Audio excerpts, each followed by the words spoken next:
We want to take a closer look at the Never Again movement. It began hours after the February 14th shooting in Parkland, Florida.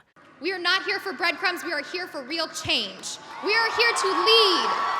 They might preach NRA, they might preach GUN, but we're preaching REV. Register, educate, vote. But it was Emma Gonzalez's 6-minute and 20-second presentation, the exact time of the gunman's rampage, that brought the crowd to silence as she stood still, tears streaming down her face, honoring those who were lost.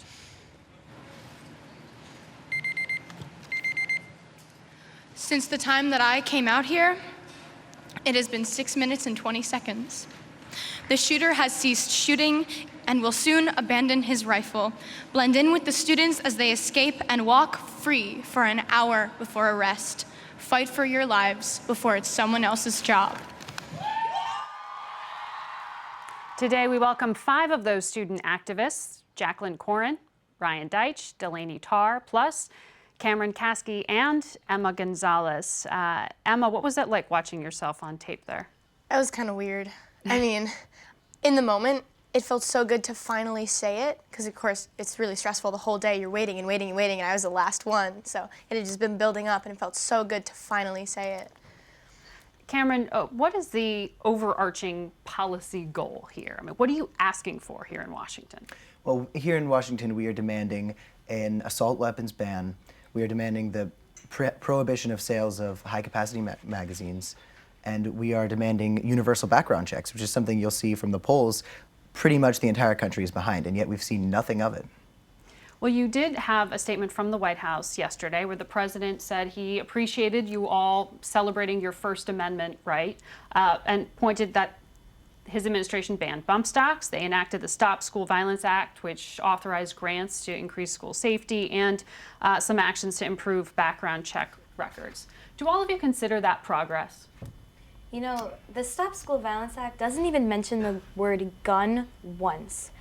Obviously, school safety is important, but it doesn't just happen in schools, and people need to understand that. It's a public safety issue, not a school safety issue.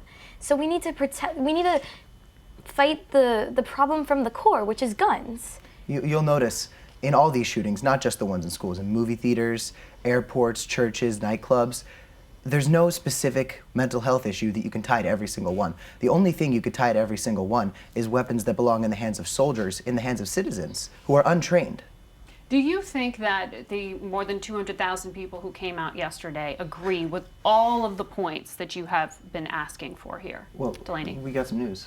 I mean, I do believe that even if there's some difference in opinion on some small issues, ultimately the fact is that all of these people coming to the largest march on Washington, because it is the largest march on Washington, they were there because they support the cause. They support safety, they support our lives and protecting our lives, and that's what matters. Even if there is some small issue that they don't necessarily stand with us on, they stand with us. And that's what matters. Well, I mean, I can say from firsthand, as I said the line, "We need to arm our teachers," I heard booing from the crowd.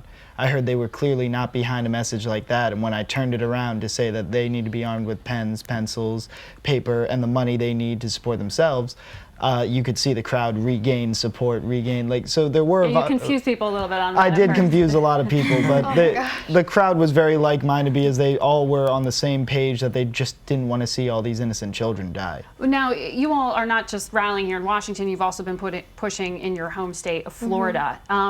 But Florida did just decide that they're going to allow training of some teachers to be armed. Some districts can opt out. Do you feel like you lost the argument back at home? Not at all.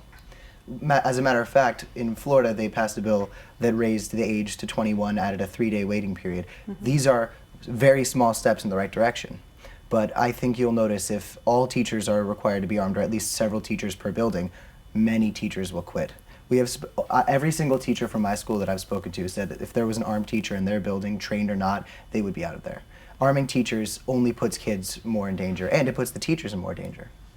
Were you surprised to see action in your home state before you saw it in Washington? Yes, yeah, very much so, because Rick Scott is funded by the NRA. Your governor? And yes, our governor, and he defied it in a sense, and the NRA in turn sued the state of Florida. So that's obviously a step in the right direction.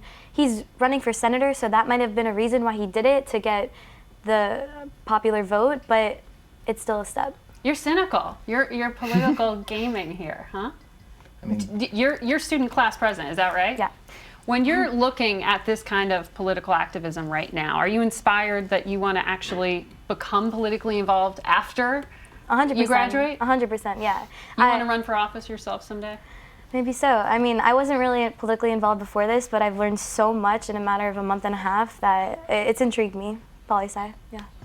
We're going to take a break in a few seconds, so we don't have much time here, and then we'll come back and finish the conversation. But quickly, can you raise your hand if you're going to be voting in November? Are you eligible to vote? My birthday's in October, so I hit the mark. I'm not a Russian computer, so I can't vote in the next election, but for the one vote I can't cast, we'll have thousands for us. And do you have congressional candidates who have signed on to your agenda? We're not endorsing any political figures. Are they endorsing your platform? We endorse ideas, not people. If they choose to support us, then we absolutely, we love that. We want support, but we're not endorsing any particular candidates. We have to take a real quick short break, but I want all of you to stay with us and all of you at home as well. We'll be right back.